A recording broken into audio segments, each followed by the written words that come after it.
सकाळी सकाळी श्रीची आणि शिवांशची मस्ती चालली होती. दोघे जण भाऊ मिळून चांगले खेळत बसले होते आणि श्रीला तर इतकी जास्त सर्दी झालेली तरी सुद्धा त्याला थंड प्यायचाच आहे.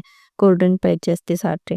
पण मला तर खूप सारं काम होतं. आज कपाट आवरायचा असा विचार केला होता. मग विचार करत होते कुठून सुरुवात करू. मग शिवांश पण आला मदत करायला. म्हणजे मी कपडे ठेवत होते आणि तो कपडे काढत होता अशी मदत करत होता मला.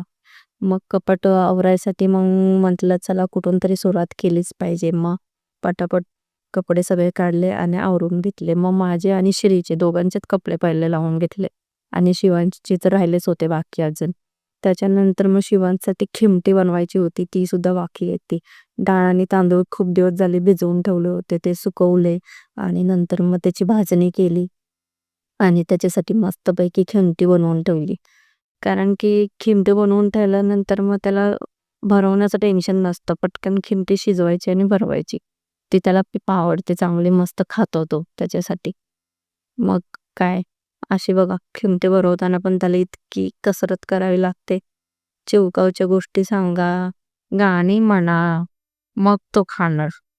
अशी मस्त मजा चाललेली असते त्याची.